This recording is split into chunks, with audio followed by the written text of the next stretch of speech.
guys, this is Sam and today is Saturday. We are doing a photo shoot today.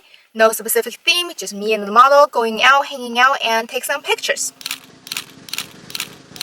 I know it sounds like a very not exciting idea as a photo shoot, but I really do love this type of shoot. I wanted to bring you guys with me on this like going on a date type of shooting experience.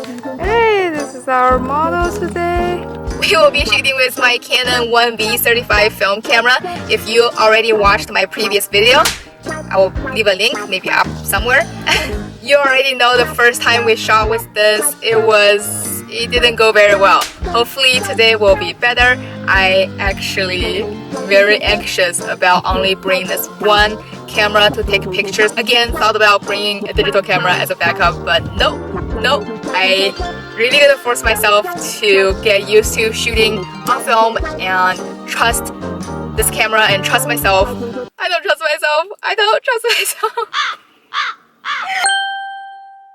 And I thought this is gonna be a behind the scene video, but since that day we don't have anybody to help record behind the scene, so this is really gonna be a POV and listen to Sam mumbling about film stock, shooting portraits on film for the second time, scanning expired film and the new film stock that I never used before by myself is definitely a bad idea.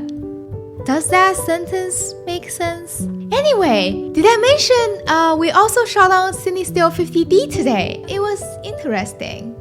The first row is again an expired Kodak Gold 200. This film is expired by 2014. I set the ISO to 100 to overexpose one stop. The color and the skin tone turns out surprisingly good. The default scan first came out pretty neutral, but since I'm shooting on Kodak, I did manually add some yellow tone to it. 哎，这样可以，这样好看。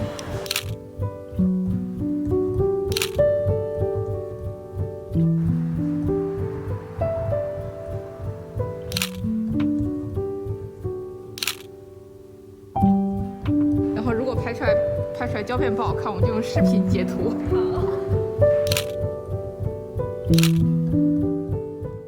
Speaking of scanning, I found this lab that does 1 hour processing.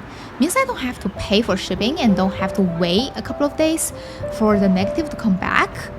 And to save half of the money, why don't I scan it myself, I thought. Yeah, this is only my second time shooting portrait on film and I decided to scan it myself. Very confident, Sam. Very confident. After scanning the first row, I seriously thought, wow, I did a pretty decent job. At this point, I kinda hope I had the lab scan so I can compare the differences. We will do that next time.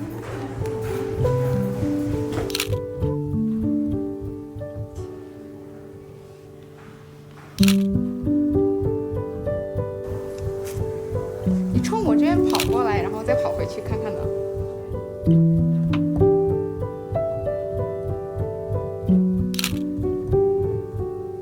对。太好了。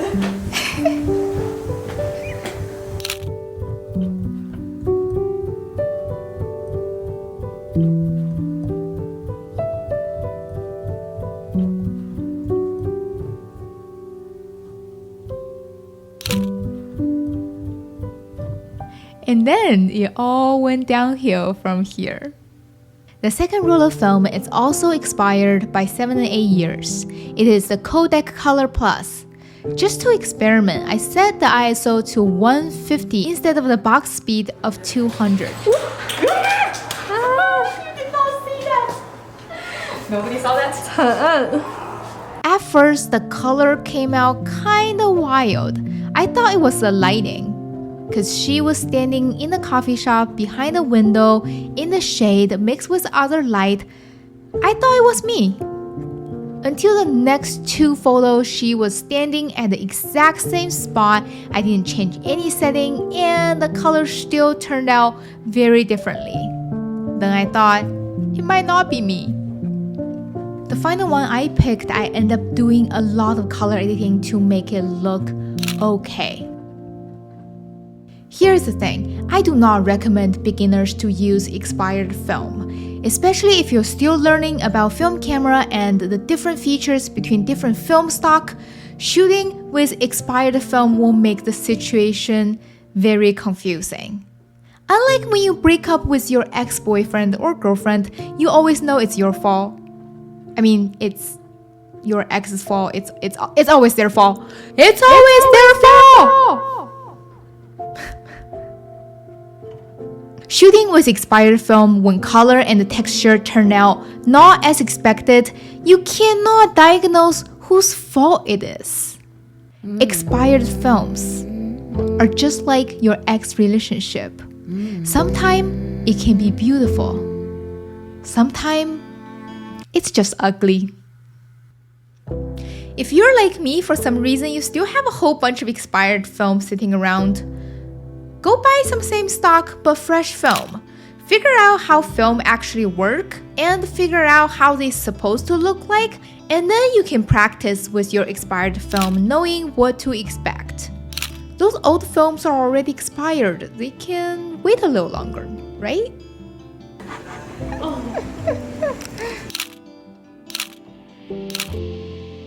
Oh, that ramen is so good.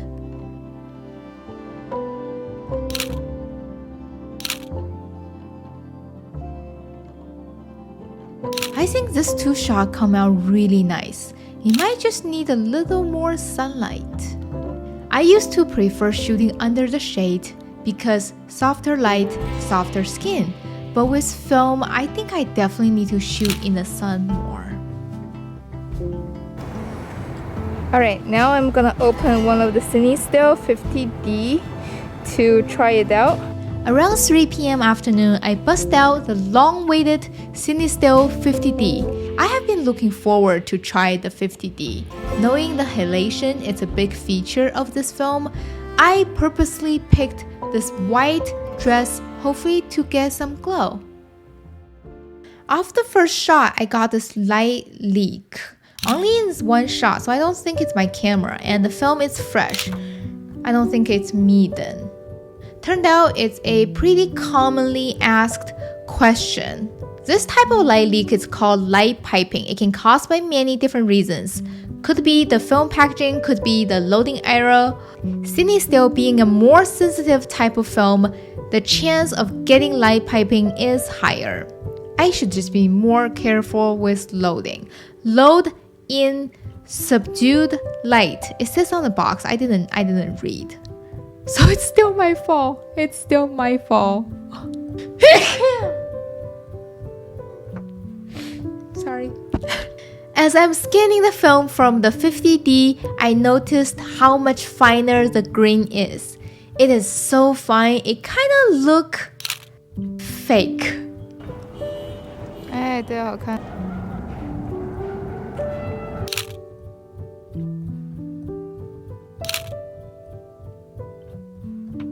Photography 101.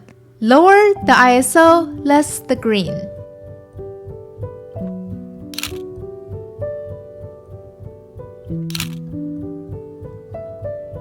To show you the differences, here is how the Kodak Color Plus look like at the same spot.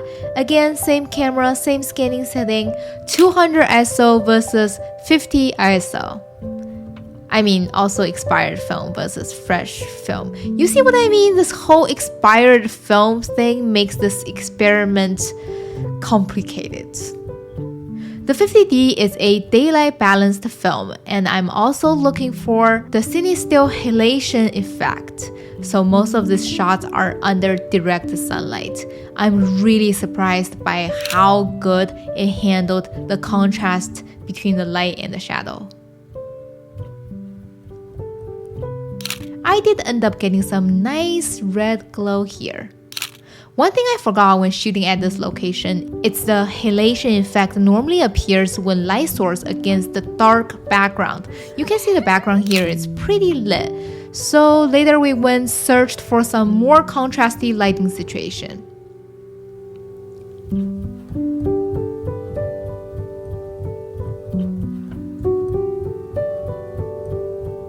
We tried shooting under the shade, tried the backlight with lens flare, direct sunlight but not dark background, direct sunlight with dark background also in sunlight. Oh, this one's very close. This one got a strong contrast light, but I think exposure was wrong. Ooh, this one's almost there. I like this one. This might be one of my favorite shots. My journey with CineStill 50D is definitely not gonna end here, but this video is. Hopefully you enjoyed today's mumbo jumbo. Shout out to my friend Hui Hui. She has been very patient with me this whole photo shoot. Thank you. I also did record some behind the scenes to show you how I scan and edit these films, but that have to be a separate video. So stay tuned. Subscribe to my channel if you want to see me fumbling through photography, film, content creating, and life in general. Alright, we're done shooting for today. Subscribe and like this video. Like it. Go like it. Click that like button. Go! Please. Okay, bye. Oh, that was a pretty short ending, but sure, yeah, bye. This is Sam from Captured by Sam. Oh, that name started to stick with me. I'll see you next week. Bye.